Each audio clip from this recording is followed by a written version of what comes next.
श्री सीताराम कथा रस रसिक श्रद्धालु श्रोता बंधुओं, श्रद्धामयी माताओं, श्री हनुमान जी श्री राम कथा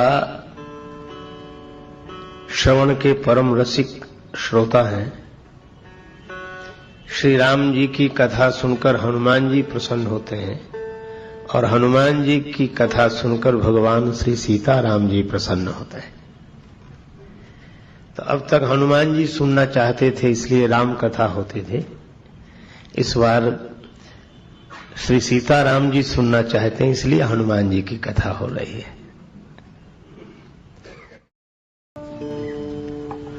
श्री तुलसीदास जी कहते हैं कि जो श्री हनुमान चालीसा का पाठ करेगा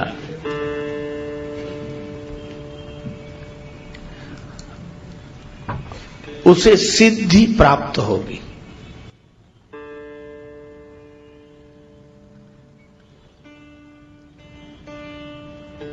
सिद्धि के अनेक रूप हैं।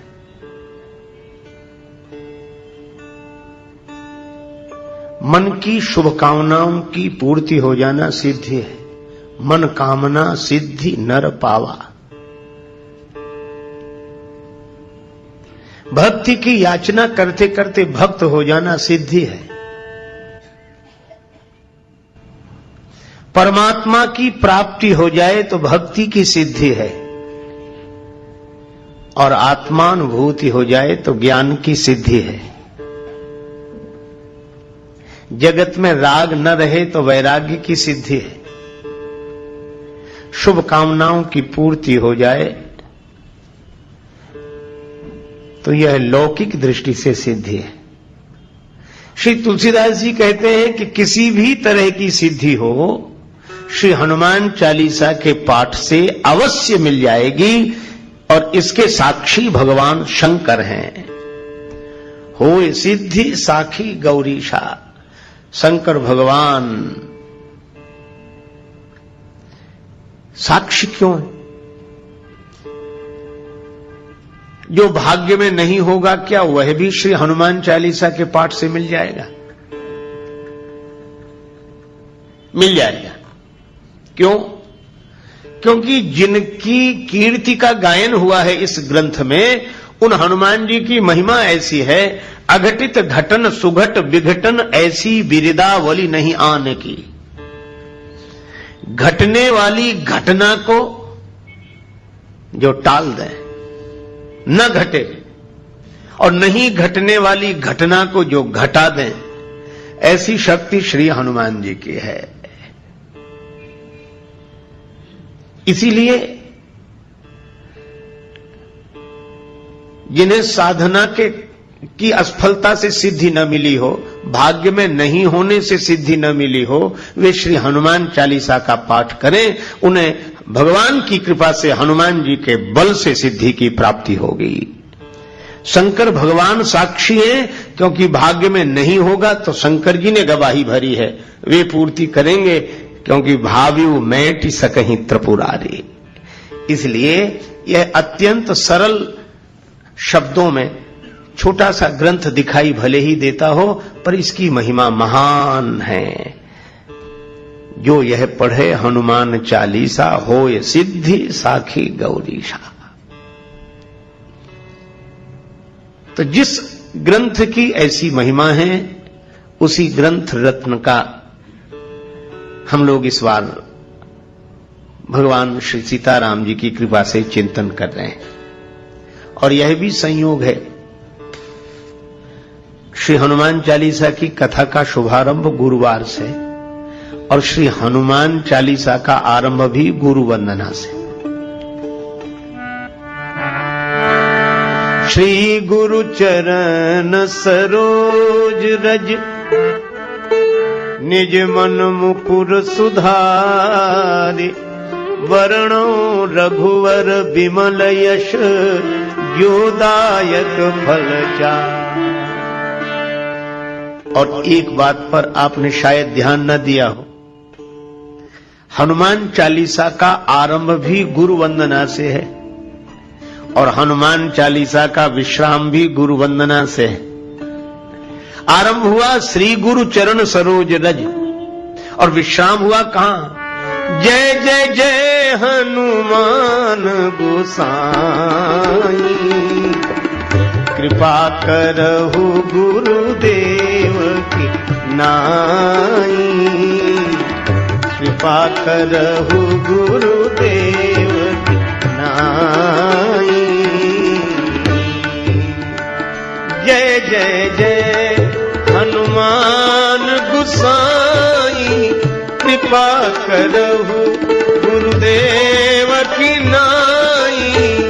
जय जय जय हनुमान गोसाई, कृपा करहु देव की नाई, कृपा करहु गुरुदेव की नाई।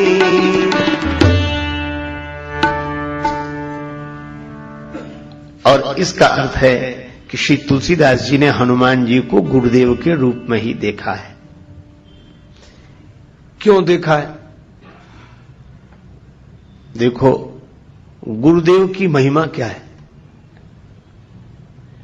भगवान से मिला देना गुरुदेव की महिमा नहीं है। भगवान तो मिले मिलाए हैं, भगवान तो कभी अलग है ही नहीं, पर मिले मिलाए की पहचान करा देना गुरुदेव की महिमा है। भगवान देखो, किसी प्राणी पदार्थ की प्राप्ति भले ही अप्राप्त की प्राप्ति हो, पर परमात्मा की प्राप्ति तो प्राप्त की प्राप्ति है। भगवान तो मिले हुए हैं। कहां है? सब जगह। ईश्वरा सर्वभूतानां हृदय से अर्जुन तिष्ठति।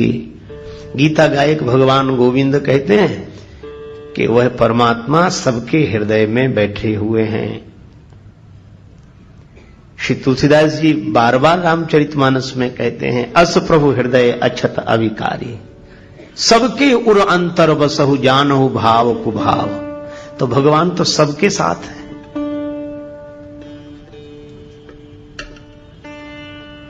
तो जब भगवान मिल ही गए हैं या मिले ही हुए हैं, तो गुरुदेव की आवश्यकता क्यों? इसलिए खोया होए तो फिर मिले। कोई वस्तु खो गई हो तो खोजने से मिल जाएगी, और कोई रूठ गया हो तो मना लेंगे। खोया होए तो फिर मिले, रूठा ले ही मनाए, पर मिला रहे फिर ना मिले, तासों कौन बसाए। तो जो मिला रहने के बाद भी न मिल रहा हो, मिलकर भी जो अनमिला हो, उससे मिला देने का काम गुरुदेव का है। अच्छा, तुलसीदास जी महाराज से किसी ने पूछा कि हनुमान जी आपके गुरुदेव क्यों हैं? क्या इन्होंने राम जी से आपको मिलाया? तुलसीदास जी बोले कि राम जी तो मिल गए थे। फिर हनुमान जी ने क्या किया? कहा कि मिले हुए राम जी को हम पहचान नहीं पा रहे थे। मंदाकिनी तट राम घाट पर, मंदाकिनी गंगा के किनारे चित्रकूट में राम घाट पर श्री राम जी प्रकट हुए। मंदाकिनी तट राम घाट पर प्रगटे दशरथ नंदन, बोले मधुर वाणी में धनुधर, बाबा दे दो चंदन। श्री राम जी प्रकट हो गए। तुलसीदास जी की आंखों से आंसू बरस रहे थे भगवान की याद में, भगवान के विरह में। उन बरसते हुए प्रेमाश्रुओं से चंदन उतारा जा रहा था। भगवान प्रकट हो गए, बाबा चंदन दे दो। तुलसीदास जी तो वैसे ही परेशान थे। भगवान की ओर देखकर बोले, बच्चा हमें क्यों परेशान करते हो? घाट पर बहुत लोग हैं, किसी से ले लो, बहुत पंडे बैठे हैं, हम तो वैसे ही परेशान हैं। रोने लगे। भगवान ने मन में सोचा कि अभी कम रो रहे हैं, हम चले जाएंगे तो ज्यादा रोएंगे, पहचान नहीं पा रहे हैं। तो भगवान ने कहा, अच्छा बाबा चंदन दो चाहे मत दो, पर यह बताओ तुम रो क्यों रहे हो? कौन खो गया है तुम्हारा? तुलसीदास जी रोते हुए बोले, हमारे भगवान हमें नहीं मिल रहे, हमारे भगवान हमें नहीं मिल रहे। राम जी बोले तब तो आपके भगवान बड़े कठोर हैं, आप इतना रोते हो तो भी भगवान आपको नहीं मिलते हैं। तुलसीदास जी रोने लगे और राम जी के मुख पर हाथ रखते हुए बोले, नहीं बच्चा ऐसा मत कहो, हमारे राम जी तो कृपालु है। श्री रामचंद्र कृपालु भज मन हरन भव भय दारुणम। श्री रामचंद्र कृपालु भज मन हरन भव भय दारुणम। श्री राम श्री राम श्री राम श्री राम श्री राम श्री राम। भगवान तो कृपालु हैं, हमारा ही दुर्भाग्य है कि भगवान नहीं मिल रहे हैं। अब बोलो तुलसीदास जी को भगवान मिले हुए हैं कि नहीं मिले हैं? पर मुश्किलें होती हैं आसान बड़ी मुश्किल से, मुश्किलें होती हैं आसान बड़ी मुश्किल से। आदमी बनता है इंसान बड़ी मुश्किल से।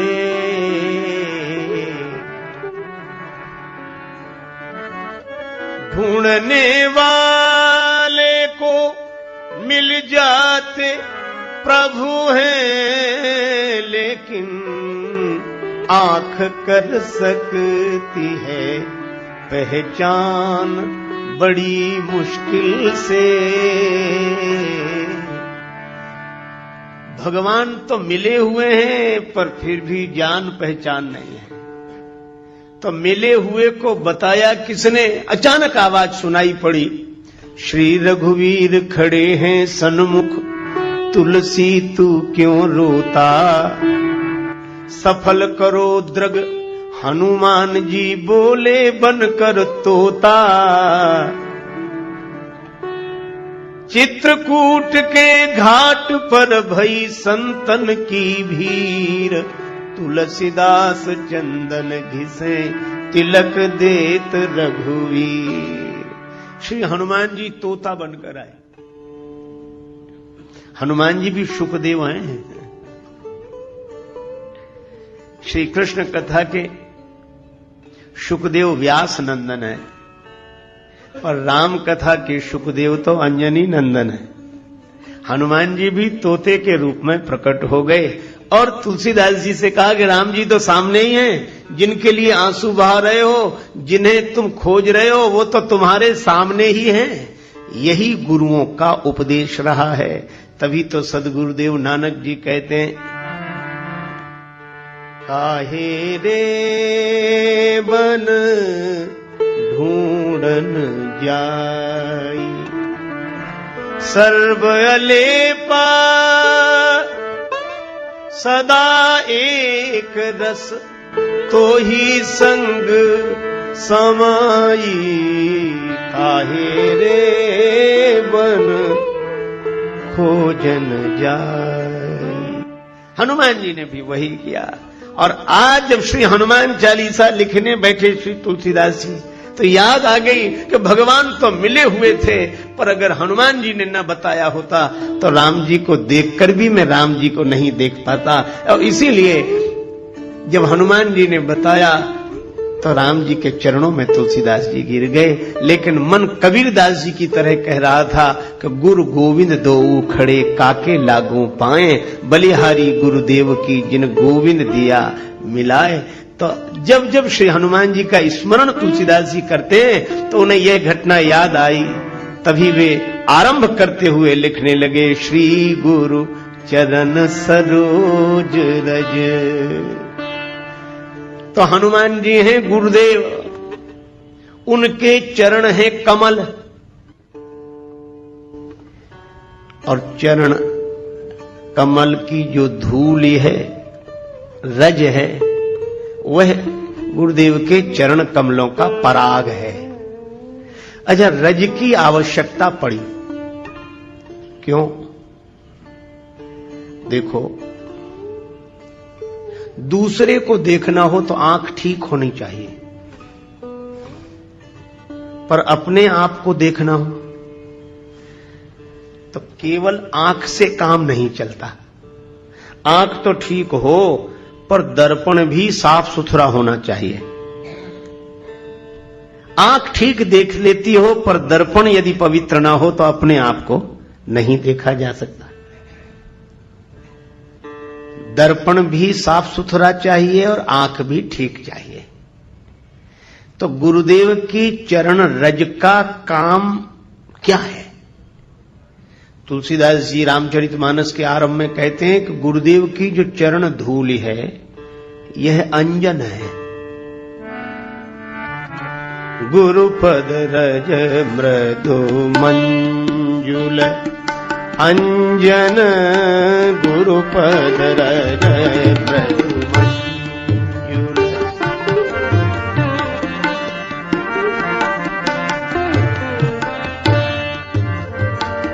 नयन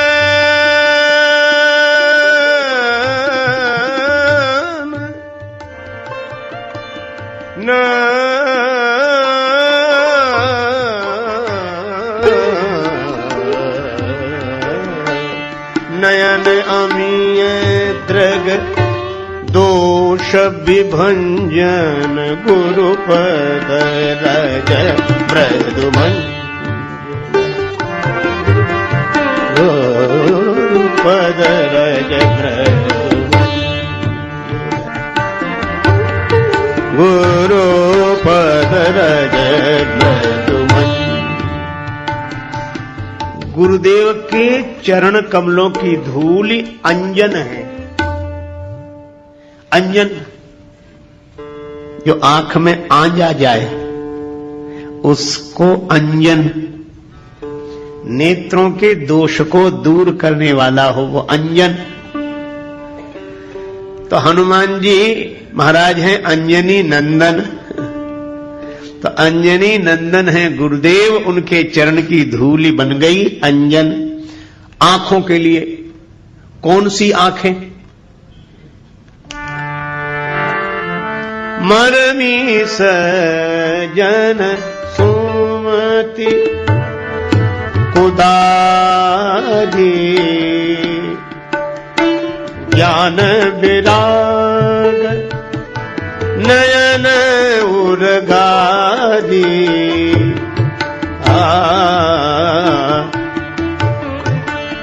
मरमी सज्जन सुमति।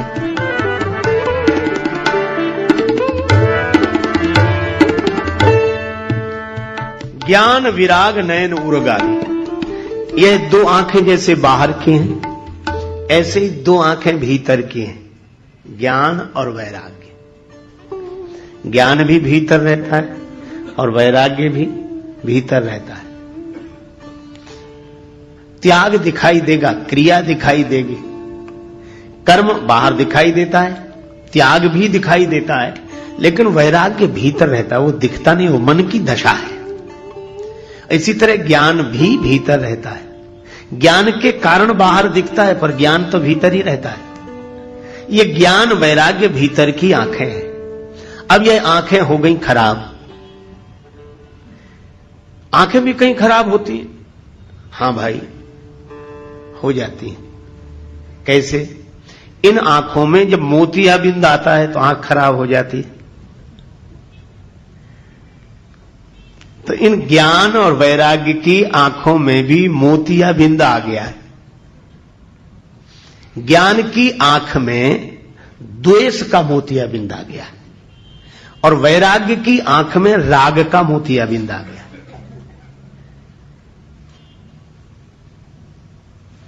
कई बार आपने देखा होगा, ज्ञान तो रहता है लेकिन उसके बाद भी दुश्मनी मिटती नहीं।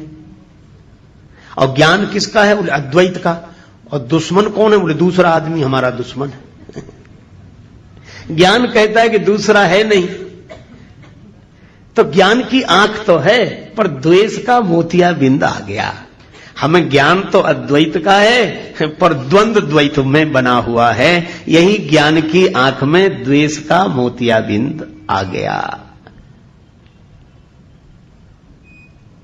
और अगर ज्ञान की आंख ठीक है तो उमाज राम चरण रत विगत काम मद क्रोध निज प्रभुमय देखई जगत तो कहिसन करई विरोध।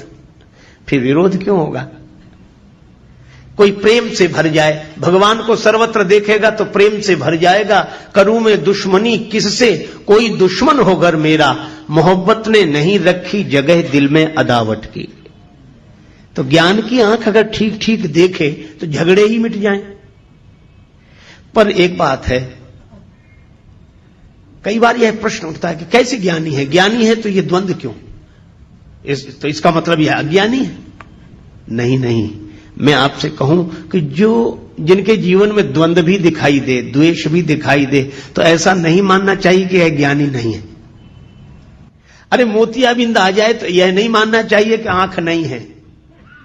आंख तो है, खराब हो गई है।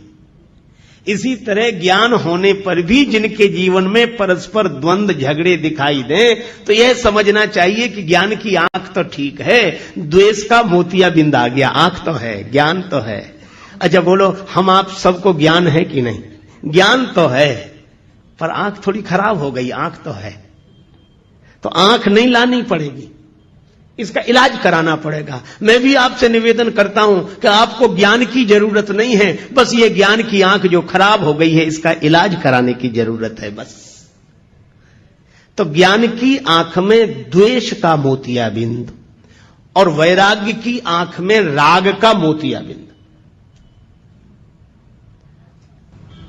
अब ये ज्ञान और वैराग्य की आंख में आए हुए राग द्वेष के मोतियाबिंद को कैसे दूर करें? तुलसीदास जी बोले अंजन लगा। और अंजन गुरुपद रज मृदु मंजुल अंजन, गुरुपद रज मृदु मंजुल नयन अमीय द्रग दोष विभंजन, गुरुपद रज मृदु मंजुल, गुरुपद रज मृदु मंजुल, गुरुपद रज मृदु मृदु मंजुल, पद मृदु मंजुल। गुरुदेव की चरण धूल ये अंजन है। और यह ज्ञान की आंख की बीमारी द्वेष को दूर कर देगी और ज्ञान की आंख को स्वस्थ कर देगी। अच्छा, वैराग्य तो है, पर आप कभी कभी देखते होंगे जो वैराग्यवान है उनमें भी राग दिखाई देता है। तो लोग तुरंत आलोचना करने लगते, काहे कि वैराग्य जब राग है। नहीं भाई, वैराग्य तो है, पर वैराग्य की आंख में ये बीमारी आ गई राग की। तो राग कैसे दूर हो? बस गुरुदेव की शरणागति लो, चरण धूल। जो गुरुदेव के चरणों के आश्रित रहते हैं उनकी ज्ञान वैराग्य की आंखें ठीक हो जाती हैं। गुरुदेव की चरण धूलि का अंजन ज्ञान वैराग्य की आंखों का दोष दूर करने वाला है। अच्छा, एक अद्भुत बात, धूल अगर आंख में गिर जाए तो खुली हुई आंख भी बंद हो जाती है। धूल अगर आंख में गिर जाए तो खुली हुई आंख भी बंद हो जाती है। लेकिन अद्भुत बात है, वही धूल जब गुरुजी के चरण से जुड़ जाए तो जो धूल खुली हुई आंख को बंद करने वाली थी, वही जब गुरुदेव के चरण से जुड़ जाती है तो बंद हुई आंख को खोलने वाली बन जाती है। यह गुरुदेव के चरणों की महिमा है। अच्छा, और गंभीरता से सोचें, रज धूल को भी कहते हैं और रजोगुण को भी कहते हैं। रजोगुण का संबंध काम से है। कामेश क्रोधेश रजोगुण समुद्भवः, श्रीमद् भगवद गीता में कहा गया। रजोगुण से काम उत्पन्न होता है, लेकिन वही रज गुरुदेव के चरण से जुड़ जाए एक आपने उदाहरण सुना होगा, राम जी की चरण रज ही तो अहिल्या चाहती थी, उद्धार हो गया। क्यों? अहिल्या जी का भाव यह था कि रज के कारण ही पतन हुआ है, काम के कारण ही पतन हुआ है। का वही रज जब भोग से जुड़ती है तो पतन का हेतु बन जाती है, और वही रज अर्थात कामना भगवान से जुड़ती है तो उद्धार का हेतु बन जाती है। तो रज वही है, पर गुरुदेव के चरण से जुड़ जाए। अगर हमारी कामना भी हो तो बस यह कामना हो। संतन ढींग बैठी बैठे, संतन ढींग बैठी बैठी, लोक लाज होई। संतन ढींग बैठी बैठी, संतन ढींग बैठी बैठी बैठी बैठी बैठी बैठी, संतन ढींग बैठी बैठी। जब मन सत्संग में लगने लगे, प्रथम भगति संतन कर संगा, गुरुदेव में लगने लगे, तो आंख भी ठीक काहे से होगी? गुरुदेव की चरण धूलि से। अच्छा ठीक है, गुरुदेव की चरण धूलि से आंख तो ठीक हो गई, ज्ञान भी ठीक हो गया, वैराग्य भी ठीक हो गया। अब एक बात सोचना आप, ज्ञान की आंख ठीक हो गई, वैराग्य की आंख ठीक, तो आंख देखती दूसरे को है। तो हम ज्ञान वैराग्य की दृष्टि से सारी दुनिया को देखने लगे, लेकिन जिन आंखें सब देखिए आंख न देखी जाए, उन्हीं आंखों को देखना हो। जिन आंखों से हम सब देखते हैं उन्हीं आंखों को देखना हो, अपने चेहरे को देखना हो, तो केवल आंखों से काम नहीं चलेगा, फिर तो दर्पण की आवश्यकता पड़ेगी। तो तुलसीदास जी से किसी ने पूछा कि ज्ञान और वैराग्य अगर आंखें हैं तो दर्पण क्या है? तुलसीदास जी बोले, अपना मन ही दर्पण है, अपना मन दर्पण है। तो दर्पण तो है अपने पास, पर दर्पण में चेहरा दिख नहीं रहा है। हमें ज्ञान तो हो गया है क्योंकि हम सत्संग में बैठकर आए, ज्ञान हो गया है। वैराग्य भी है क्योंकि ज्यादा नहीं सही पर कुछ देर को तो संसार भूलकर बैठे ही हैं, पर फिर भी अपना चेहरा नहीं दिख रहा है। क्यों नहीं दिख रहा? दर्पण मैला है, और दर्पण क्या है? मन। दिल का शीशा साफ कर,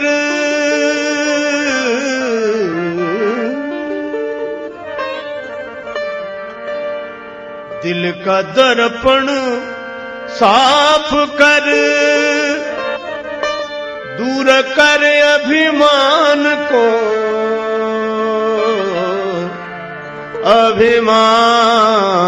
अभिमान को। प्रेम भक्ति के बिना, प्रेम भक्ति के बिना नहीं नाथ के मन भाएगा, सोई परम पद पावेगा, सोई परम पद पावेगा। जो भजे हरि को सदा, जो भजे हरि को सदा, सोई परम पद पावेगा, सोई परम पद पावेगा।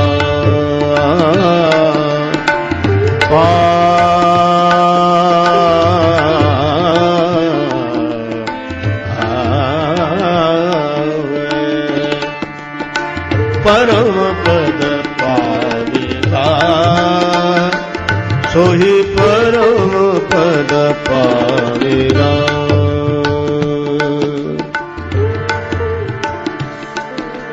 कैसे होगा ये दिल का दर्पण पवित्र? मन का शीशा कैसे साफ होगा? छोड़ दुनिया के मजे सब, बैठ कर एकांत में, एकांत में ध्यान धर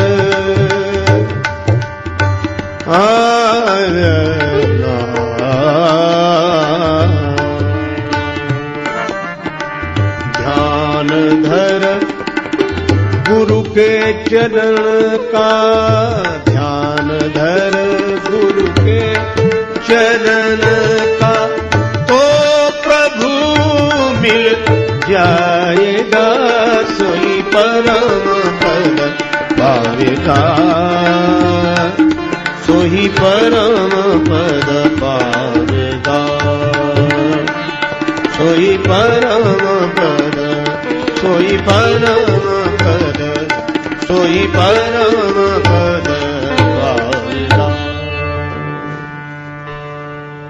दिल का दर्पण साफ कर। कैसे होगा?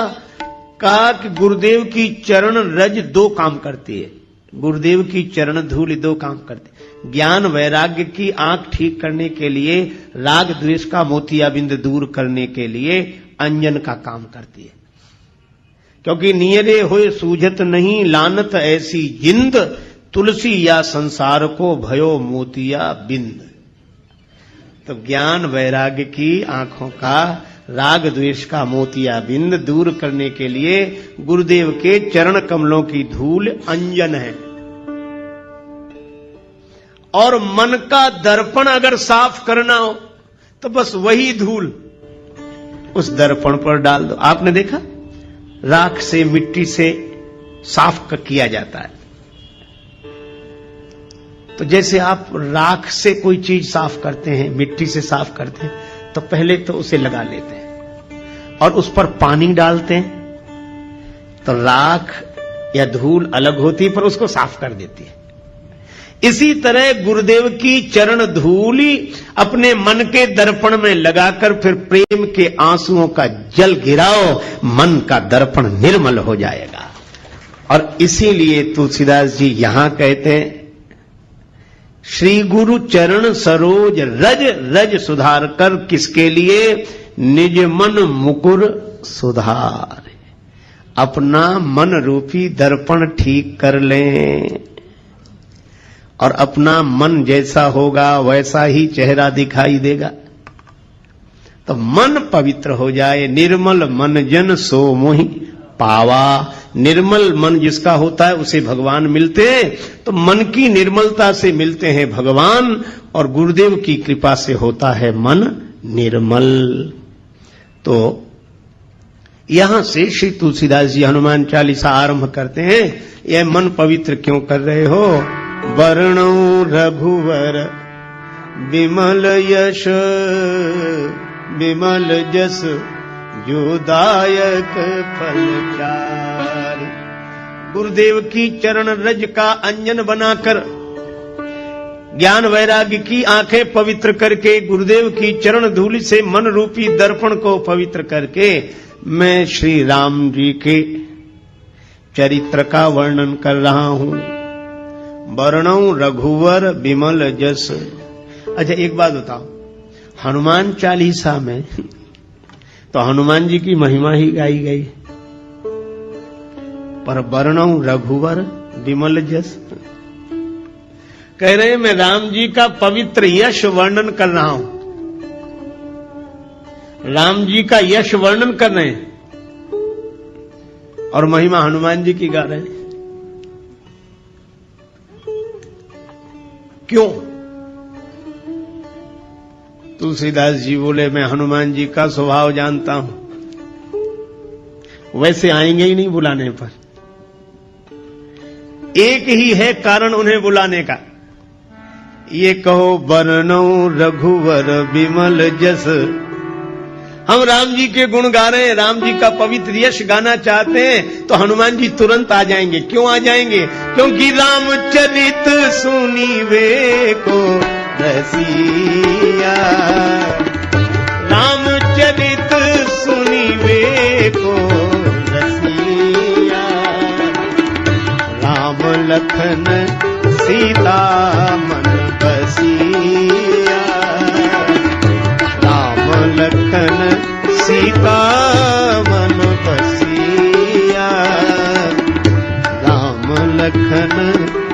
सीता मन बसिया। वर्णौ रघुवर, और राम जी का नाम दिया यहां रघुवर। रघु के कुल में जो सबसे अधिक श्रेष्ठ हुए हैं रघुवर, रघुवंश में जो श्रेष्ठ, ऐसे श्री राम जी का यश वर्णन करो। अच्छा, यश कैसा है? विमल यश। राम जी का यश निर्मल है। तुलसीदास जी ने एक जगह लिखा रामचरितमानस में कि भगवान के जो गुण हैं, यह पवित्र धागा है। जुगुत वेद पुण्य पोई हई रामचरित वर ताग। वर माने श्रेष्ठ, ताग माने तागा, धागा। और कवियों की कविता हो, ये कवि तो मुक्ता मणि चारु, कवियों की कविता मोती है। किसी ने तुलसीदास जी से कहा कि यह उपमा तो बड़ी विचित्र है, मोती कीमती होता कि धागा? तुलसीदास जी बोले कीमती तो मोती होता है। तो बोले कवियों की कविता कीमती है कि राम जी का चरित्र? तुलसीदास जी बोले राम जी का चरित्र। राम तुम्हारा चरित्र स्वयं ही काव्य है, कोई कवि बन जाए सहज संभाव्य है। मैत्री शरण गुप्त जी की यह पावन पंक्तियां सचमुच राम जी के चरित्र की ही विशेषता है। ठीक है, तो कवियों की कविता को मोती क्यों बनाया आप? राम जी के चरित्र के प्रेरक प्रसंगों को मोती बनाते और कवियों की जो श्रृंखला आई है कविता की उसको धागा बनाते। तुलसीदास जी बोले हमने जानबूझकर नहीं बनाया। क्यों? बोले मोती भले ही कीमती हो, लेकिन मोती की माला बनानी पड़ेगी तो मोती में छिद्र करना पड़ेगा। अब मैं राम जी के चरित्र को मोती की उपमा कैसे दे दूं? क्योंकि हमारे राम जी के चरित्र में तो कहीं छिद्र है ही नहीं, इसलिए मैंने मोती नहीं बनाया। हां, राम जी का चरित्र धागा है, और यह धागा इतना अनंत है कि चाहे जितनी कवियों की कविता रूपी मोती इसमें पिरो दिए जाएं, पर इस धागे का कभी अंत होने वाला नहीं है। हरि अनंत, हरि कथा अनंता। राम जी का चरित्र ऐसा पवित्र चरित्र है, तुलना नहीं करनी चाहिए, को बड़ छोट कहत अपराध हो। पर राम जी अपने आप में अद्वितीय हैं। निरुपम न उपमा आन, राम समान राम निगम कहें। भगवान श्री राम से गुरुदेव विश्वामित्र जी ने कहा कि राघवेंद्र इस शिला को चरण छुड़ाओ, इसका उद्धार होगा। चरण कमल रज चाहते, कृपा करो रघुवीर। राम जी ने कहा गुरुदेव आपके आगे, आप तो हमारे भी गुरु जी हैं, आप चरण छुला दें। गुरु जी बोले बात बड़े छोटे की नहीं है, मैं तुम्हारा गुरु हूं, मेरी बड़ी महिमा है, तुमसे भी बड़ी महिमा है, लेकिन अपने अपने विभाग की बात होती है।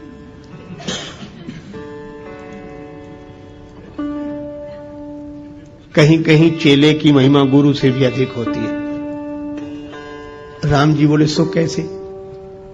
आपने तो मुझे भी ज्ञान दिया है। बोले बात ज्ञान की नहीं है राम, सुनो। क्या? कहा कि अहिल्या का जो पतन हुआ है यह भ्रमवश इंद्र को गौतम के रूप में स्वीकार करने से चरित्र से पतन हुआ, चरित्र चला गया, और चरित्र से जो गिर गया हो उसका उद्धार कौन करे? तब गुरु जी ने कहा कि चरित्र से जो गिर गया उसका उद्धार उसकी चरण धूलि कर सकती है जो चरित्र से कभी न गिरा हो। और राम इस दृष्टि से देखें तो एकमात्र तुम ही हो और कोई नहीं है। क्यों? मन में विकार आ जाता है पर हम ज्ञान वैराग्य विचार के बल पर संभल जाते हैं। पर राम तुम तो ऐसे हो कि मुझे अतिशय प्रतीत मन केरी, जागृत की कौन कहे जही सफलिहु पर नारी नहेरी। ऐसा विमल चरित्र, पवित्र चरित्र तो केवल श्री राम का है। राम तुम्हारे जैसा कोई चरित्रशील नहीं, इसीलिए मैं कहता हूं कि जो चरित्र से गिर गया है उसका उद्धार होगा तो तुम्हारे जैसे चरित्रशील की चरण धूलि से ही होगा। इसलिए चरण कमल रज चाहती, कृपा करो रघुवीर। राम जी जैसा निर्मल चरित्र, पवित्र चरित्र दूसरा नहीं। अरे औरों की बात जाने दो। रावण गया कुंभकर्ण के पास, कुंभकर्ण ने पूछा क्या बात है लंकापति, बहुत उदास दिखाई दे रहे हो, तुम चिंतित आज दशानन क्यों? रावण बोला हर ली हमने मिथिलेश कुमारी, हमने सीता जी का हरण कर लिया। तुम चिंतित आज दशानन क्यों, हर ली हमने मिथिलेश कुमारी। कुंभकर्ण बोला अधिकार किया तुमने उन पर? रावण बोला लखती ही नहीं वह और हमारी, वे हमारी ओर देखती तक नहीं। तब तुम एक काम करते, क्या महात्मा बन गए, उनका हरण कर लाए, तो राम जी का रूप बनाकर परमात्मा बनकर अधिकार पा लेते। नकली ही तो बनना था। रावण बोला कि बड़ी कठिनाई है। क्या तब राघव ही न बने तुम क्यों? कुंभकर्ण ने पूछा। रावण ने उत्तर दिया इसमें हमको भय भैरव भारी, जब राघव रूप लगा बनने तब मातु समान लगी पर नारे।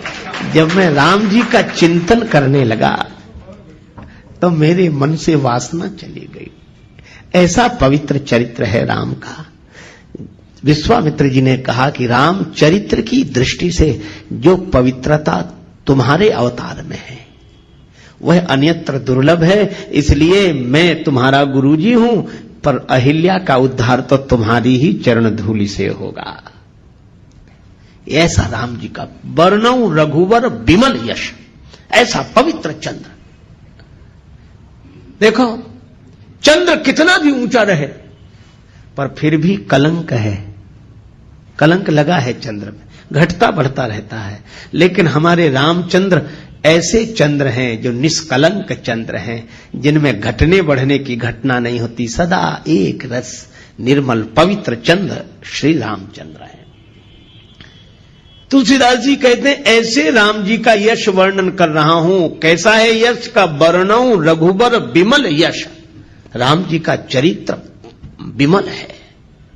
अच्छा तो ये मन को क्यों सुधार रहे हो? निज मन मुकुर सुधार का कि पवित्र चरित्र का वर्णन पवित्र मन से ही किया जा सकता है। सो न हो ये बिनु विमल मति मोहि मति बल अति थोर।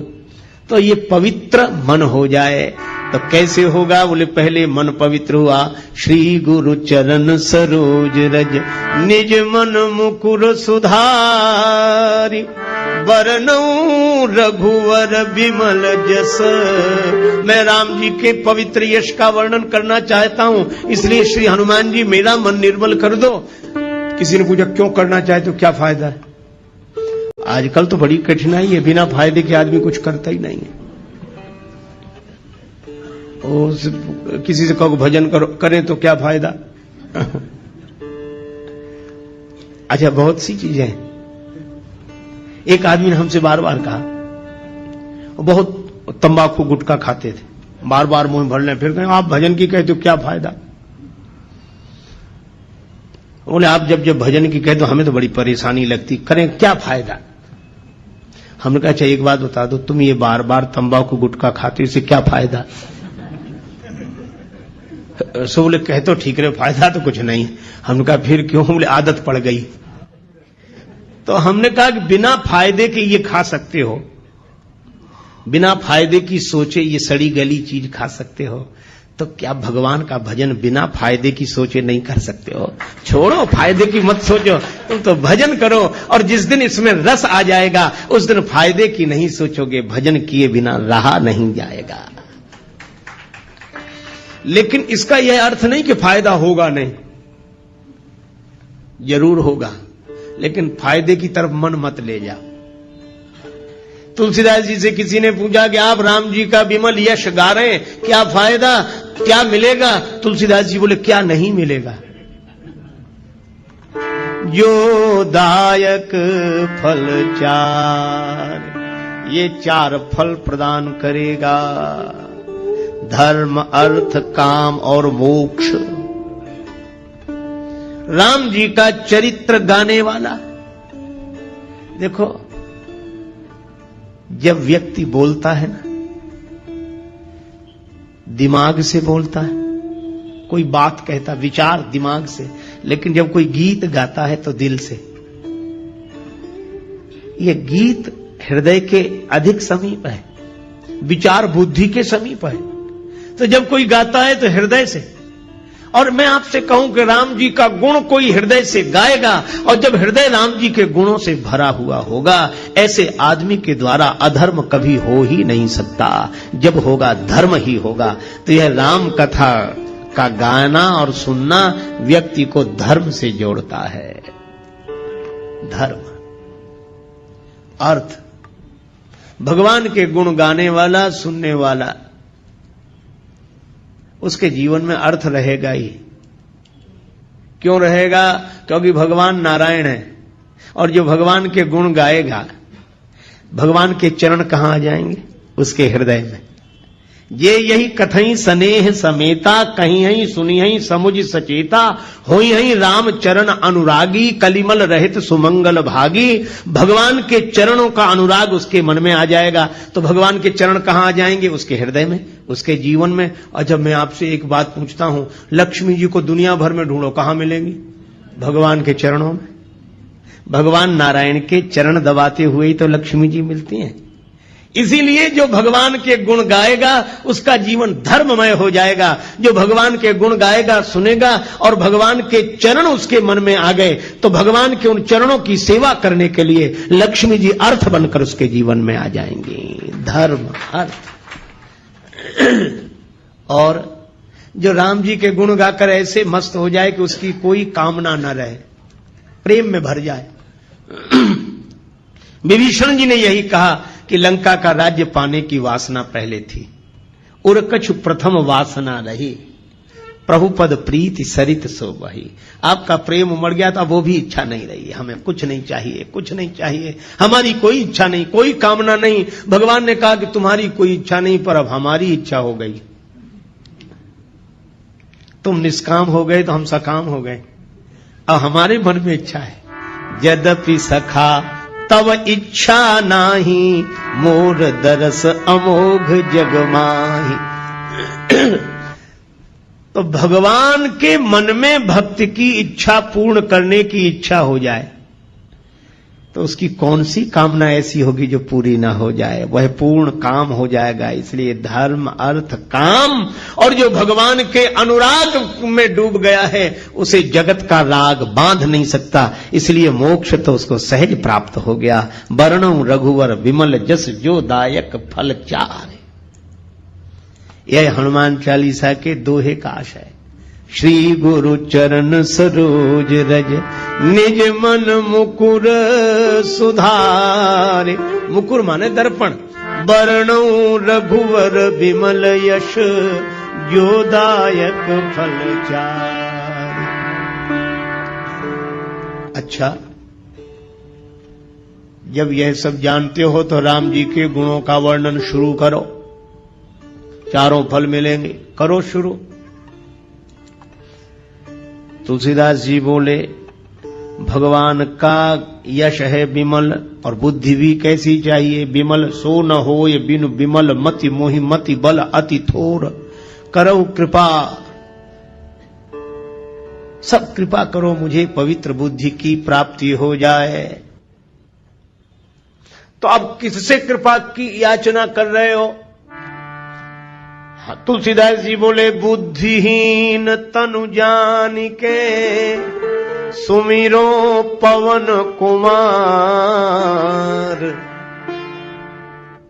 यह शरीर बुद्धिहीन है।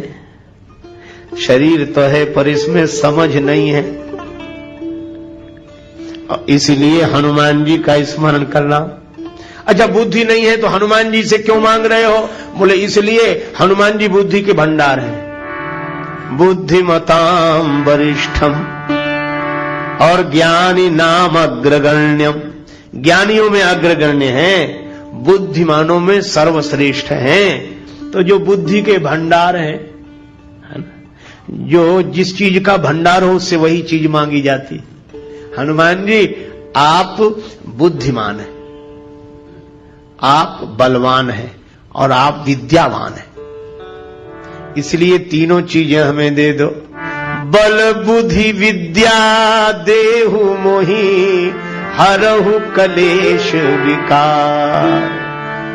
बल भी चाहिए, बुद्धि भी चाहिए, विद्या भी चाहिए। है ना। देखो, तलवार चलाना आना चाहिए, पर चलाने के लिए तलवार भी तो चाहिए। तो विद्या का उपयोग करने के लिए बुद्धि चाहिए, पर बुद्धि जिसका उपयोग कर सके ऐसी विद्या भी तो चाहिए। तो बुद्धि और विद्या दोनों, लेकिन बल भी तो चाहिए। बुद्धि का प्रयोग सही समय पर कर सकें वैसी ताकत भी चाहिए, बल। और यह यूं कहो कि बुद्धि बल के साथ बहुत आवश्यक है। बिना बुद्धि के बल लगाना ठीक नहीं है। बल का प्रयोग बिना अकल के करना ठीक नहीं। एक महात्मा कहते थे कि बल के साथ बुद्धि का प्रयोग अवश्य करो।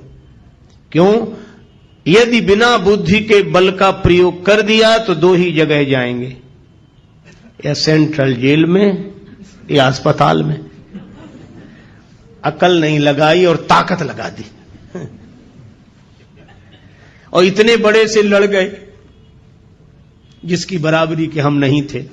लड़ गए और पिट गए तो अस्पताल में, और बिना अकल लगाए लड़ गए और दूसरे को ज्यादा सता दिया, पकड़े गए तो जेल में। इसीलिए बुद्धि का प्रयोग बल के साथ अवश्य करें। और यही कारण है हनुमान जी जीत गए, राक्षस हार गए। बल तो राक्षसों में भी बहुत है और बल हनुमान जी में भी बहुत है, लेकिन हनुमान जी में बल के साथ बुद्धि है, पर इन राक्षसों में बल तो बहुत था पर बल के साथ बुद्धि नहीं थी। बुद्धि होती तो बल होने के बाद भी क्या यह दुर्दशा होती जो हुई। इसीलिए बल के साथ बुद्धि, और बुद्धि बल दोनों हो पर विद्या हो। विद्या की परिभाषा क्या? स विद्या या विमुक्तये। विद्या क्या? जो व्यक्ति के मन को अज्ञान के बंधन से मुक्त कर दे, उसका नाम है विद्या। विद्या मिल गई, इसकी पहचान विद्या ददाति विनयम। विनम्रता आ जाए तो समझ लो विद्या जीवन में आ गई है। और बरसहि जलद भूमि नियराए, जथा नवहि बुध विद्या पाए। तो हनुमान जी में विद्या है, इसीलिए वे विनम्र हैं। सदा नीचे बैठे मिलते हैं राम जी के चरणों में, हमेशा विद्या है। बल बुद्धि विद्या देहु मोहि। तो हनुमान जी से तुलसीदास जी प्रार्थना कर रहे हैं, आप बल के भंडार हैं, आप बुद्धि के भंडार हैं, आप विद्या के भंडार हैं। तो इन तीनों को दे दो। बल बुद्धि विद्या देहु मोहि, हरहु कलेश विकार।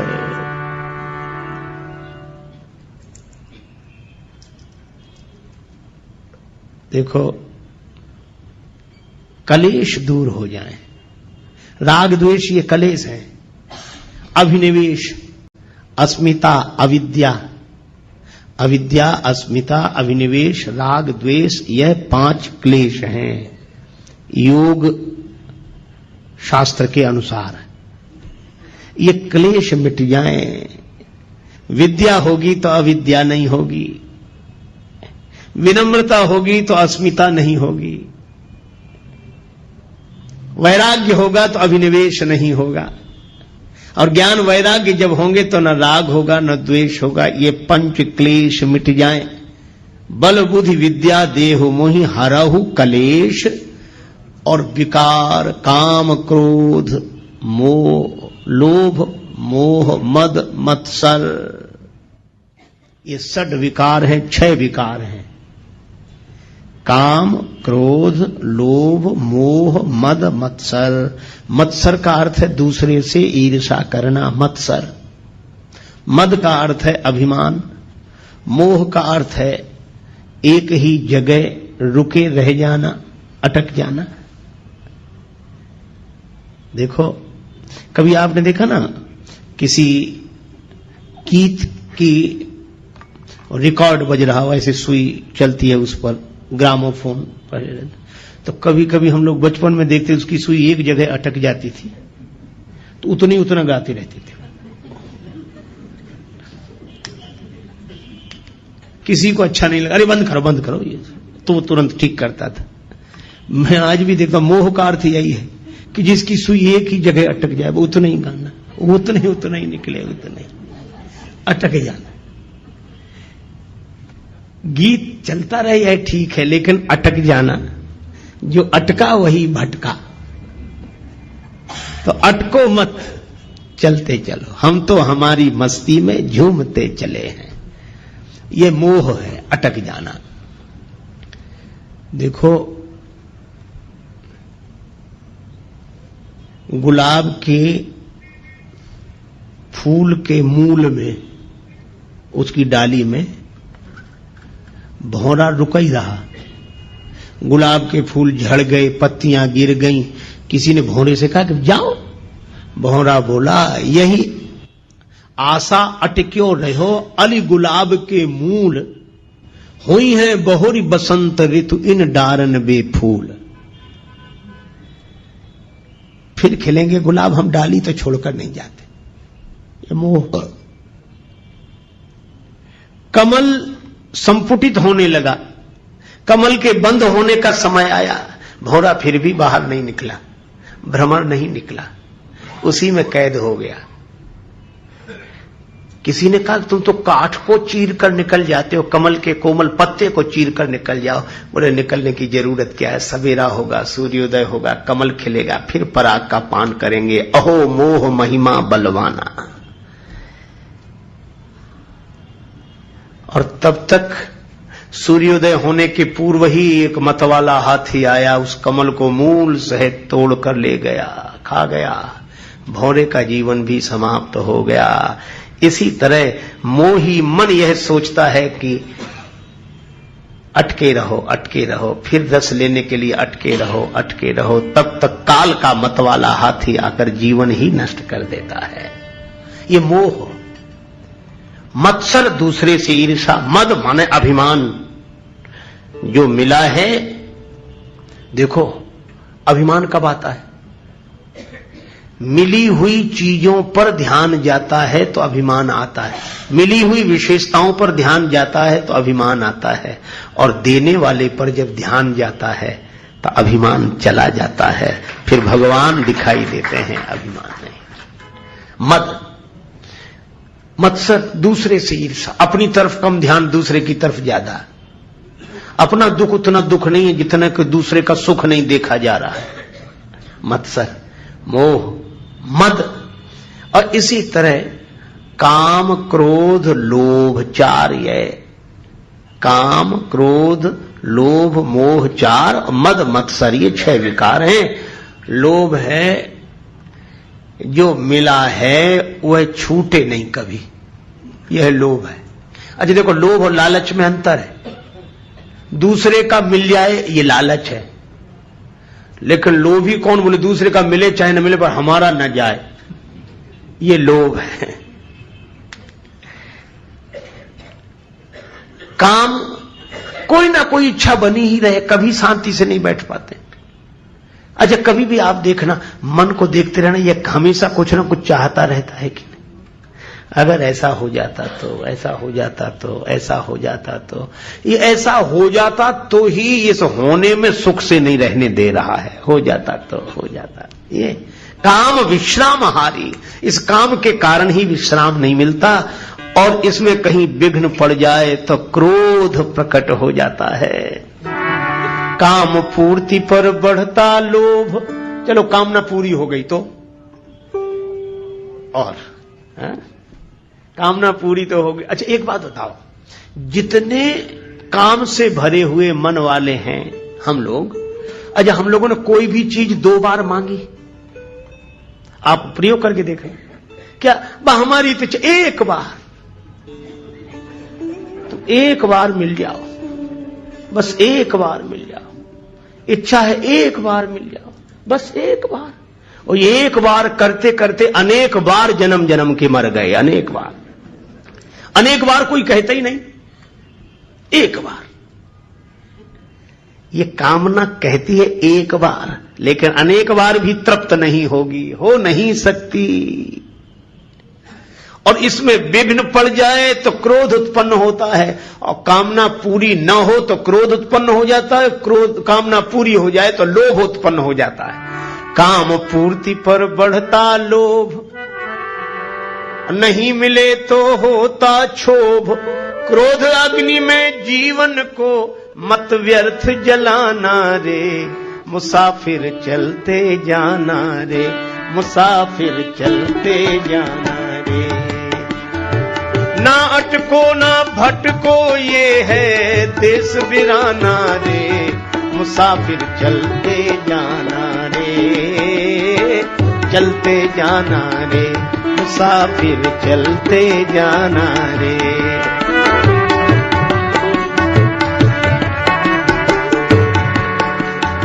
लेकिन अब एक कठिनाई है, हम आपको जो समझा रहे हैं पहली बार नहीं समझा रहे हैं, और आप भी पहली बार नहीं समझ रहे हैं। सब आप भी वही समझे हुए हैं और हम भी वही समझे हुए हैं, पर जब मौका आता है तो ये समझ काम देती है। आपकी तो देती होगी, हमारी तो नहीं देती, लेकिन अभी तो समझ ठीक है। पर भगवान की माया इतनी विकट है, ये माया तेरी बहुत कठिन है राम, ये माया तेरी बहुत कठिन है राम।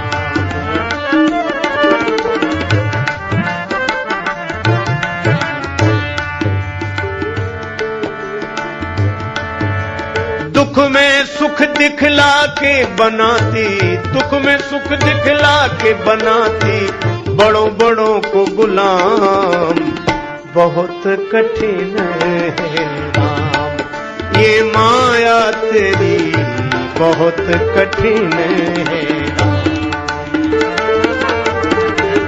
बहुत कठिन है राम। अच्छा विचार करना, करता नित्य विरोध क्रोध का, कहता बुरा परिणाम। जो क्रोध का विरोध करते हैं गलत है, क्रोध नहीं करना चाहिए, क्रोध अच्छी चीज नहीं है, बात सही है, लेकिन उनको ही जब क्रोध आता है तब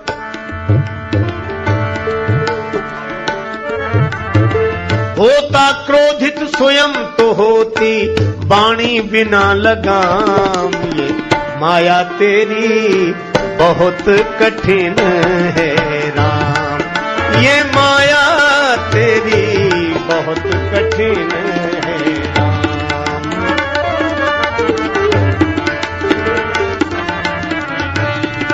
ये माया तेरी बहुत कठिन है राम।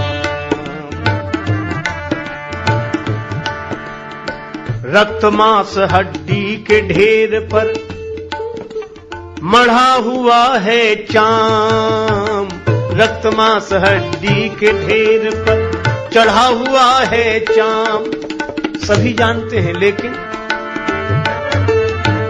देख उसी की सुंदरता, देख उसी की सुंदरता, हो जाती नींद हराम, ये माया तेरी बहुत कठिन है राम, ये माया तेरी बहुत कठिन है राम,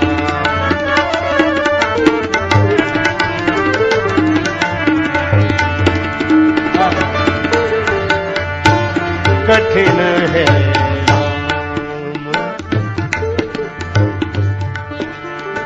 मृत्यु देखता है औरों की रोज सवेरे शाम, भवन बनाता ऐसे जैसे हरदम यहाँ मुकाम, ये माया तेरी बहुत कठिन है राम, ये माया तेरी बहुत कठिन है,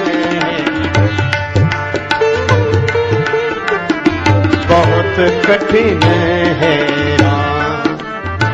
राजेश्वर प्रभु तुम करुणा निधि, मायापति है नाम, राजेश्वर प्रभु तुम करुणानिधि मायापति है नाम। नाथ निवेरो अपनी माया, नाथ निवेरो अपनी माया, जीव लहे विश्राम, बहुत कठिन है राम। ये माया तेरी बहुत कठिन है, ये माया तेरी बहुत कठिन है, ये माया तेरी बहुत कठिन है राम। इसलिए जानने के बाद भी जिसके कुप्रभाव से हम मुक्त ना हो पाए, जिस वजह से उसी का नाम माया है। सो दासी रघुवीर के समझे मिथ्या सोपी। हम समझ गए कि मिथ्या है, तीन काल में नहीं है, पर छूट न राम कृपा बिन नाथ कहूं पद रोप। कागभूषण जी कहते हैं गरुड़ जी मेरा अनुभव है, निज अनुभव अब कहूं खगेशा, बिनु हरि भजन न जाहि कलेशा। इन क्लेशों से और विकारों से मुक्त होना पुरुषार्थ का परिणाम नहीं है, प्रसाद का परिणाम है, किसी का कृपा प्रसाद का परिणाम है। इसीलिए तुलसीदास जी कहते हैं कि मैं जानता हूं कि ये क्लेश हैं और ये विकार हैं, पर जानकर भी मैं इनसे मुक्त नहीं हो पा रहा हूं। इसलिए दीन होकर हनुमान जी महाराज मैं आपकी शरण में आया हूं, इसलिए आप कृपा करो। क्या बोले, इन क्लेश और विकारों से मैं तो मुक्त नहीं हो पा रहा हूं, पर आप बल बुद्धि विद्या देहु मोही। लेकिन ये बल बुद्धि विद्या मिलने के बाद भी ऐसा ना हो कि जीवन वैसा ही बना रहे, तो और क्या करें? कहरहु कलेश विकार, हमारे क्लेशों को और विकारों को दूर करें। ऐसी तुलसीदास जी ने प्रार्थना की हनुमान जी से, हरहु कलेश विकार। और उसके बाद आरंभ करते हुए कहा,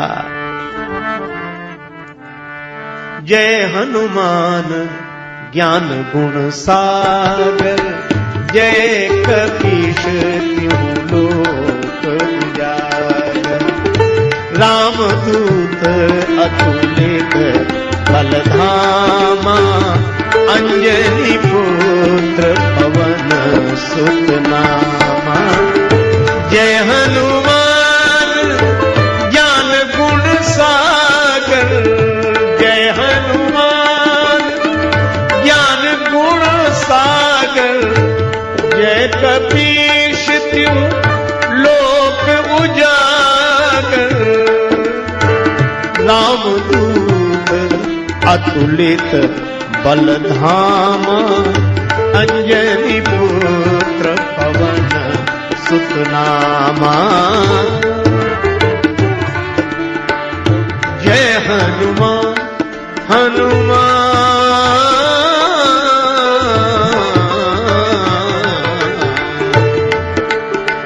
जय हनुमान ज्ञान। श्री हनुमान चालीसा का आरंभ करते हुए गोस्वामी जी कहते हैं, जय हनुमान ज्ञान गुण सागर, जय कपीश तिहु लोक उजागर। हे हनुमान जी महाराज आपकी जय हो, आप ज्ञान और गुण के समुद्र हैं। हनुमान जी जैसा ज्ञानी कोई नहीं। हनुमान जी ज्ञानियों में अग्रगण्य है। किससे पाया है ज्ञान? बिनु गुरु होय कि ज्ञान। तो हनुमान जी के गुरुदेव कौन है? सूर्य भगवान, जो सारे संसार को प्रकाश देते हैं। उनसे प्रकाश प्राप्त किया है हनुमान जी ने। हनुमान जी थोड़े बड़े हुए, विद्या अर्जन के लिए गुरुदेव की शरण में जाना था, तो सूर्य भगवान के पास गए। सूर्य भगवान से प्रार्थना की, गुरुदेव मैं आपसे विद्या पढ़ने के लिए आया हूं, मुझे पढ़ाइए, विद्या दान दीजिए, कृपा करके गुरुदेव विद्या दान दें, विद्या दान दें, मैं आपकी शरण में हूं। संकेत यह मिला कि ज्ञान प्राप्त करने के लिए गुरुदेव की शरण में जाना चाहिए। गुरु कृपा से ही ज्ञान फलीभूत होता है। बिनु गुरु होए कि ज्ञान, गीता में भगवान श्री कृष्ण कहते हैं, तद विद्धि प्रणिपातेन परिप्रश्नेन सेव्य उपदेक्ष्यन्ति ते ज्ञानम ज्ञानिनस् तत्वदर्शिनः। तद विद्धि, तद माने उसको, विधि माने जानने के लिए, तद विद्धि प्रणिपातेन, गुरुदेव की शरण में, अनुभवी पुरुषों की शरण में जाके प्रणिपात करे, दंडवत करे, लकड़ी की तरह सीधे होकर गिर जाना। दंडवत, डंडा बिल्कुल सीधा होता है। हम और जगह टेढ़े रहें पर कम से कम गुरु जी के तो आगे सीधे रहें, वहां तो टेढ़ापन छोड़ दें। सांप भी सब जगह टेढ़ा रहता है पर बिल में प्रवेश करता है तो सीधा होकर प्रवेश कर पाता। इसलिए प्रणिपातेन, फिर परिप्रश्नेन, पहले प्रणाम, क्योंकि श्रद्धावान लभते ज्ञानम, फिर उचित प्रश्नों का प्रयोग करें, गुरुदेव से प्रार्थना करें, अपनी जिज्ञासा रखें। परिप्रश्नेन सेव्या, उसके बाद उपदेक्ष्यन्ति ते ज्ञानम, उनके द्वारा ज्ञान का उपदेश होता है। किनके द्वारा? ज्ञानिनस् तत्वदर्शिनः, तत्वदर्शी पुरुषों के द्वारा ज्ञान मिलता है। गूढ़ौ तत्व न साधु दुरावहि, आरत अधिकारी यह पावहि। तो हनुमान जी के चरित्र से यह शिक्षा लेनी चाहिए कि ज्ञान पाना हो तो गुरुदेव की शरण में जरूर जाए। किसी ने कहा कि पुस्तक से ही ज्ञान मिल जाए तो गुरुजी बनाने की जरूरत है, गुरुजी के पास जाने की जरूरत है। गुरुजी जो बताएंगे वह तो किताब में भी लिखा हुआ है। देखो, मैं आपसे निवेदन करूं, आप बिल्कुल ठीक कह रहे हैं, पुस्तक में वही लिखा है जो गुरुजी बताएंगे, या यूं कहो कि गुरुओं ने पहले से जो बताया है वही पुस्तक में लिखा है। लेकिन फिर भी पुस्तक कभी उस तक नहीं पहुंचा सकती। पुस्तक केवल पुस्तक है, पुश करती है, धक्का देती उस दिशा में, पुस्तक है, पुस्तक नहीं। अच्छा, जैसे एक उदाहरण की बात आप देखो, किताब में लिखा है आपको मुंबई शहर से कहीं किसी दूसरे शहर में रेलगाड़ी से यात्रा करनी है, और रेलगाड़ियों का वर्णन जिस किताब में है वो रेलवे टाइम टेबल आपके हाथ लग गया है ना। अब उसमें सभी रेलगाड़ियों का वर्णन है, उसमें सभी रेलगाड़ियां हैं और उसमें कोई भी रेलगाड़ी नहीं, हो ही नहीं सकती उसमें रेलगाड़ी है ही नहीं। लेकिन जिसमें रेलगाड़ी है नहीं, पता रेलगाड़ी का उसी से लगता है जिसमें नहीं है। और कोई सोचे कि किताब मिल गई है, अब रेल पकड़ने की क्या जरूरत, सब रेलें हैं इसमें। तो किताब लिए बैठा रहेगा, बताता तो रहेगा, पर वो पहुंच कहीं नहीं पाएगा। पर उस किताब को लेकर जो यात्रा कर चुका हो उससे पूछो तो वह सही जगह का पता बताएगा। उस स्टेशन से यह गाड़ी मिलेगी, ऐसे टिकट लेना पड़ेगा, ऐसे बैठना पड़ेगा। तो यह किताब में नहीं लिखा है, यह वह बताएगा। पर बैठोगे आप उसी ट्रेन में जो आपने किताब में पढ़ी थी। तो जैसे ग्रंथ के साथ गुरु की आवश्यकता है, अनुभवी पुरुष की आवश्यकता है। जैसे कोई भोजन बनाने की कला विधि किताब में पढ़ ले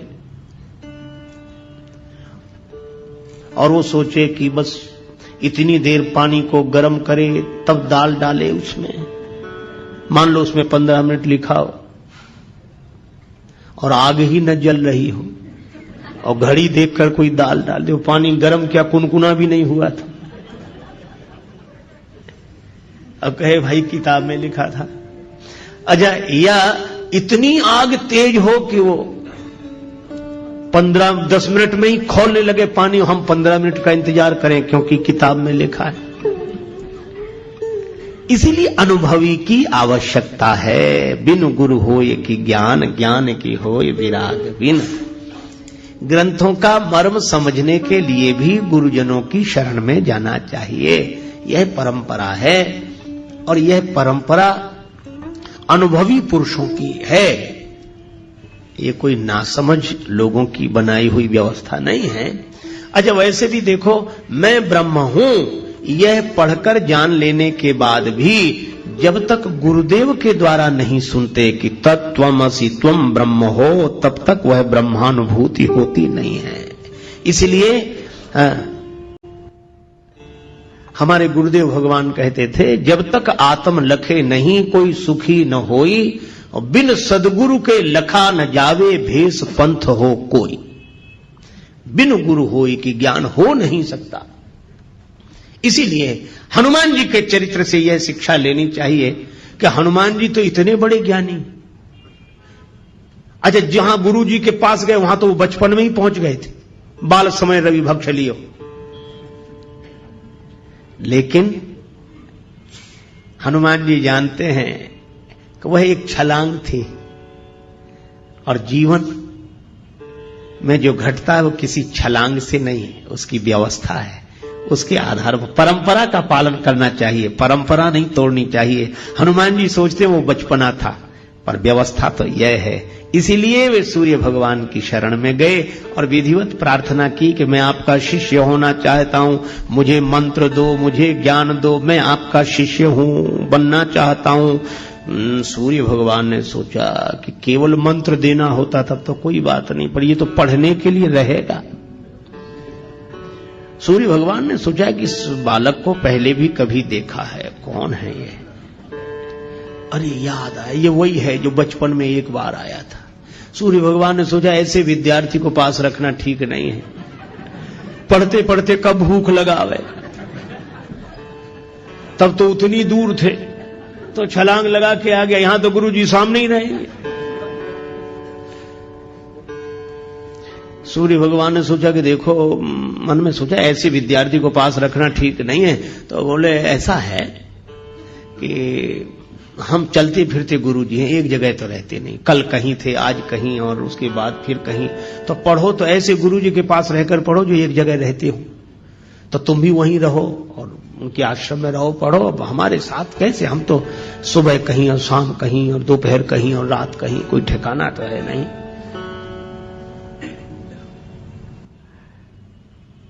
हनुमान जी बोले पढ़ेंगे तो आप सही। अनन्य निष्ठा जो थी, पढ़े।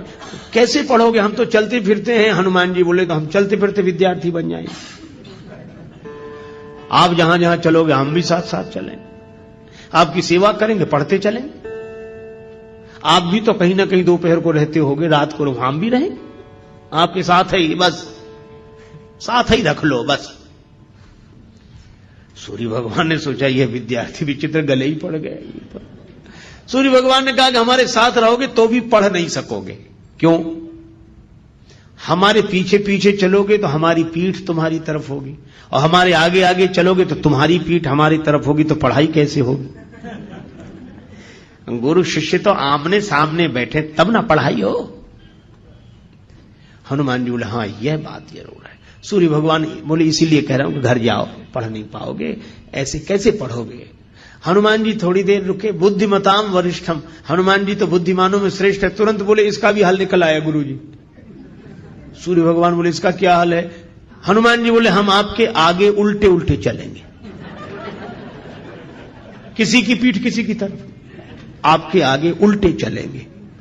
सूर्य भगवान बोले वाह, अभी तो पढ़ाई शुरू नहीं हुई, गुरु जी के आगे ही उल्टे चलोगे, फिर पढ़ने से फायदा ही क्या है? काहे को पढ़ रहे कि गुरु जी के आगे ही उल्टे चलेंगे? अच्छा निश्चय है यह तो, कि हम तो आगे आपके आगे ही उल्टे चलेंगे, फिर पढ़ने का लाभ क्या, प्रयोजन क्या? हनुमान जी ने हाथ जोड़कर कहा गुरुदेव यही तो मैं कह रहा हूं कि अगर गुरुदेव का ज्ञान पाकर भी वैसे ही चलते रहे जैसे पहले चल रहे थे तो पढ़ने का प्रयोजन ही क्या है? गुरुदेव से ज्ञान पाकर तो फिर उलटकर चलना चाहिए, जैसे पहले चलते थे वैसे नहीं, अब उलट कर चलो। गई सो गई अब राख रही को, बीत गई सो बीत जान दो अब ही बना लो काम। जो गया सो गया, उसके लिए कुछ मत सोचो। गई सो गई अब राख रही को, जो बचा है उसका उलट कर चलो। सूर्य भगवान बोले बिल्कुल ठीक है, अब पढ़ाऊंगा तुम्हें। भानु सो पढ़ना हनुमान गए, भानु मन अनुमान शिशु केल कियो फेर फार सो। हनुमान बाहुक में वर्णन है। भानु सो पढ़न हनुमान गए, भानु मन अनुमान, सूर्य भगवान ने मन में अनुमान करके शिशु के बालकों के खेल की तरह फेर फार सब अदल बदल कर दिया। कैसे? बोले पाछले पगन गम मगन गगन मग क्रम को न भ्रम कपि बालक विहार सो। पाछले पगन पीछे पल चलते हुए चरणों से हनुमान जी सूर्य भगवान के सामने, एक तो गुरुदेव सूर्य भगवान जैसे तेजस्वी सूर्य भगवान, और उनसे विद्या अर्जन करना, और उनके सामने उन्हीं के चेहरे को देखते हुए पीछे चलते रहे। सूर्य भगवान ने कहा कि अद्भुत हो, देख रहे हो हमारी तरफ और चल रहे हो जगत की तरफ। बोले बस यही है, हम चलें भले ही जगत की तरफ, पर दृष्टि में तो गुरुदेव और गुरुदेव का ज्ञान रहना चाहिए, यही जीवन की सार्थकता है। तो जिन्होंने सूर्य भगवान से ज्ञान प्राप्त किया हो वे ज्ञान के सागर हैं। जय हनुमान ज्ञान गुण सागर। अच्छा, अब गुणों की बात सुनो। गुणों के साथ सबसे बड़ी यह समस्या है कि किसी भी प्राणी में, यह प्रकृति का नियम है, सब गुण इकट्ठे रह नहीं सकते, होते ही नहीं। एक सज्जन एक गीत गाते थे, एक विधाता एक ईश्वर ही निर्दोष रहा, बाकी सब में कोई न कोई दोष रहा। हम सब में दोष है, ये बात अलग है कि हमें हमारे दोष का होश न हो, और होश उन्हें नहीं होता जो मदहोश होते हैं, पर दोष तो होते हैं। क्यों होते हैं? क्योंकि सृष्टि बनाई ऐसी गई, जड़ चेतन गुण दोषमय विश्व कीन्ह करता। अच्छा चलो, दो गुणों का उदाहरण दें। दो गुणों का आप एक साथ निर्वाह नहीं कर सकते। सत्य बोलना गुण है, और शीलवान होना गुण है। किसी को बुरा ना लगे, ऐसी बात मत कहो कि खराब लग जाए, किसी का दिल मत दुखाओ। और इसीलिए आपने देखा होगा जैसे ये शील आता है ना कि किसी का दिल मत दुखाओ, ऐसा आदमी सत्य बोल नहीं पाता। जानता तो है लेकिन दूसरे को बुरा लग जाएगा। अरे नहीं ठीक, आप ठीक कह रहे हैं, देखेंगे हम, फिर सोच लेंगे हाँ हाँ ठीक है हाँ, अब अभी नहीं फिर कर लेंगे बात। सच्ची बात नहीं कह पा रहा। क्यों? शील आया तो सत्य चला गया, और जो सत्य को बोलते विप्राय शील का पालन नहीं कर पाते, वे कहते भैया किसी को बुरा लगे चाहे भला, हम तो साफ साफ कहते हैं, हाल तुरंत कह दिया, झंझट ही नहीं बात का, फिर तुरंत बोलो। जहां सत्य है वहां शील नहीं है, और जहां शील है वहां सत्य नहीं है। इन दो गुणों को इकट्ठा करना मुश्किल है। मेंढकों की तौल है, एक गुण को बुलाओ दूसरा चला जाता है। इसीलिए सब गुण किसी में इकट्ठे हों ऐसा संभव है ही नहीं। गुण दोषमयी सृष्टि है, सब में गुण है, सब में। ये बात अलग है, किसी में गुण ज्यादा है दोष कम है, किसी में दोष ज्यादा है गुण कम है, पर यह होगा ही। पर हनुमान जी में दोष नहीं है, गुण ही गुण है। तो यह प्रकृति के में तो यह अपवाद है, कारण है। हनुमान जी को उनका आशीर्वाद मिला है जो प्रकृति से ऊपर है।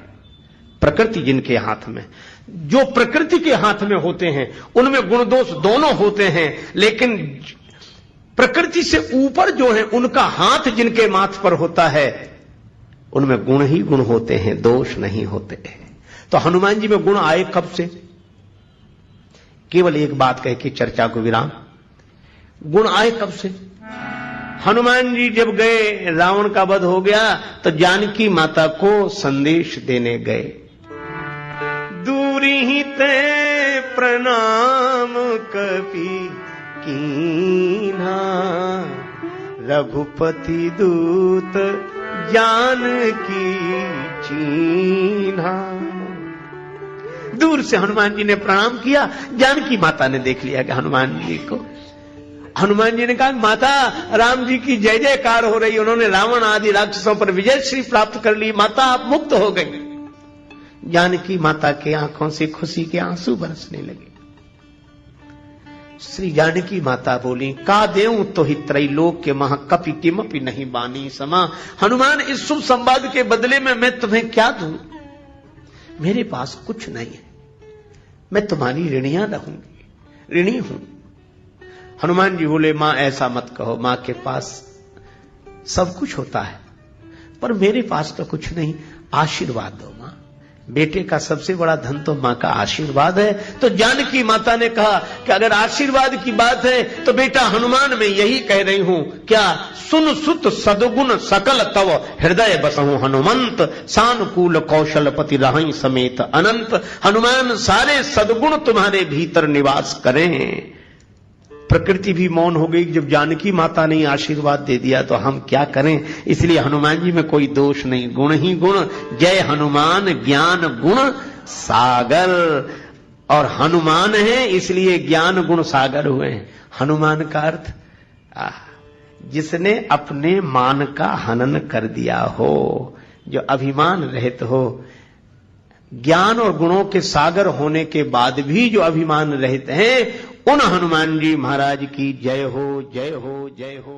ऐसा हो, जय हो, ऐसा हो, जय हो, ऐसा हो, जय हो, ऐसा हो, जय हो, ऐसा हो, जय हो, ऐसा हो, जय हो, ऐसा हो, जय हो, ऐसा हो, जय हो, ऐसा हो, जय हो, ऐसा हो, जय हो, ऐसा हो, जय हो, ऐसा हो, जय हो, ऐसा हो, जय हो, ऐसा हो।